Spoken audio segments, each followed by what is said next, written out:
Stan, here we are in the loft area. Do a quick video today. Latest purchase. Been busy today sorting out the stuff that Military Collectibles sent to me. Well, that's a bit better, bit of light. All the maps are on the wall or ceiling now, and then my wife's getting me another display cabinet she's picking up for me after work.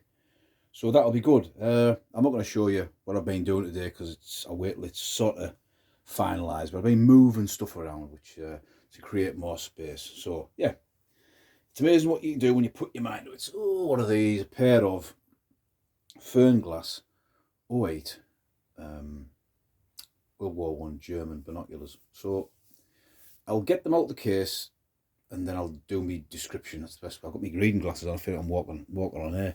So as you can see, look, here we'll start off there. Emil Bush of Rathenau on the straps. That strap's broken. So these would sit. There's obviously the belt would go through there, and that little catch there would go through. I think the Y strap would connect on there. This is still there, that side.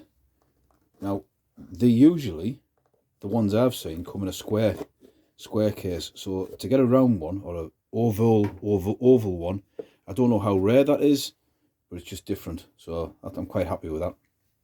So right, I'll just describe them. Oh, better get them in picture first.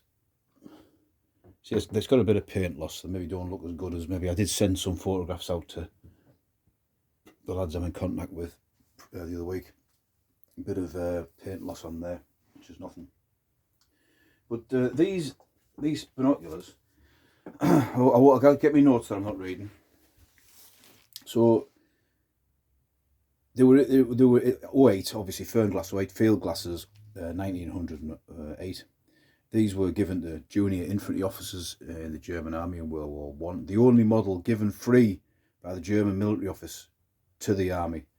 Now, with that in mind, I have seen pictures of German soldiers in World War One with a prismatic binocular with a little dial lock on the front. Now, I probably could have looked it up. You know, I'm a lazy swine.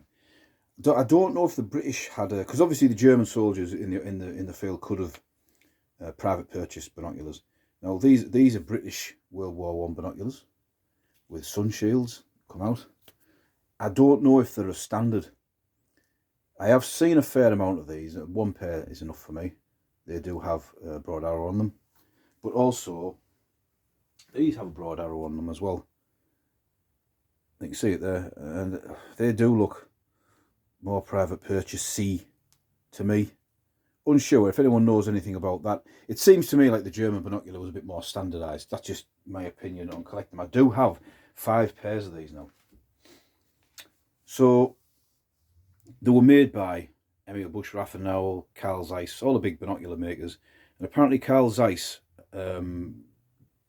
did patented the prismatic binoculars, so they weren't that keen on getting in on the act. Now for the difference, again, this is layman's terms, and I'm the biggest layman, you know. A half-wit disguised as a half-wit. Let's take a light refreshment. Saturday night's okay. These are what is described as Galilean binoculars. So if you like, so the British ones I just showed you, they are 2 telescopes joined together by a hinge, and they have a series of lenses. I think there's 2 or 3 in this. So now they're 6 by 30. These are a pair of Carl Zeiss 1920 or 1930 binoculars, and they're prismatic. So just for those who maybe don't know, a prismatic binocular is different because, and please don't type in comments, oh, you got that wrong. I'm just trying to give it in layman's terms. That's for myself as well. So the light obviously comes in this way, and the prism knocks it that way. It goes like that. So it compacts the binocular, if you like, to get the same sort of magnification.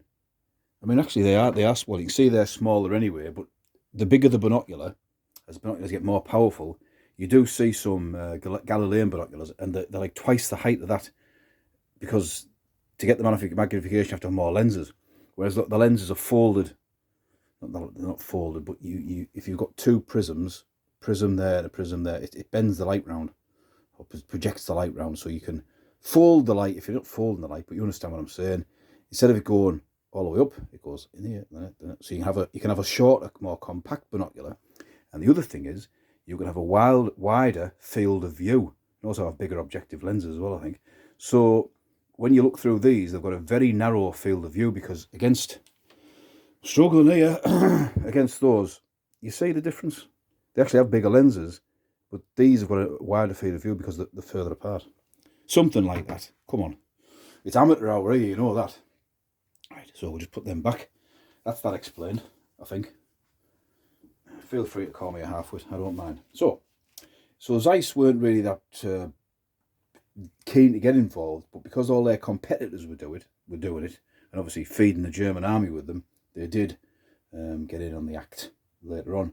There are 3 slightly different models. Now, I did look at this little website today, and I'm not sure. One of them's quite rare. I'm going to have to... My other 4 are in Man Cave headquarters, and it's raining outside. I'm not going out there. But I'm going to have to look into this a bit more. The chances of me having the really rare pair is really rare. Anyway, so some of them, not all of them, have a capital K stamped on them. Now, that is an acceptance mark. It is in German, Gewehr Prüfungskommission. So, Small Arms Acceptance Commission of Spandau, Berlin. Definitely one pair of my other ones, or maybe 2, has got the K mark on it, which is quite interesting. As I said, the designation is Fernglas 08. If you hold these up, I think these have got it on. Right. They also have Dienstglas and a serial number. You know, Dienstglas, I actually asked one of my fellow YouTubers who knows a fair bit about German stuff, whether Dienstglas would mean only Second World War. The consensus of opinion seems to be that the Reichswehr used Dienstglas as well. So this could have been re-stamped up after the war, these pair of binoculars, and used maybe by reserve troops, Volkssturm, SA, who knows. I'm unsure about that, but feel free to put a comment in if you do know. They do have a date on them somewhere. Oh, there we go. That's it there.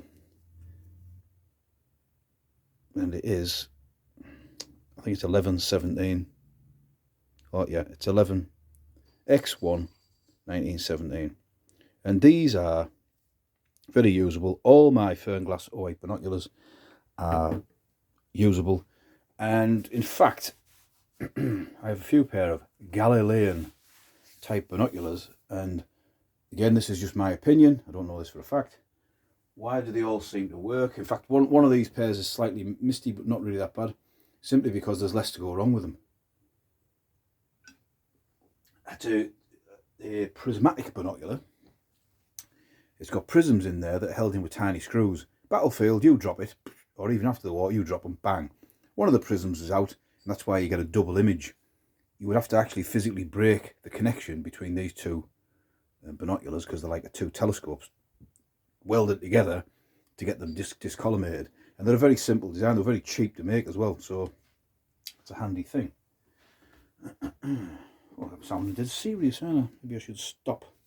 Right, so what I did do today was inside this pair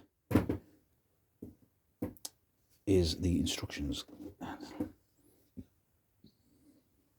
You can see that? Now, I wasn't going to bother, but I did. And I sat there with Google Translate and I did the lot.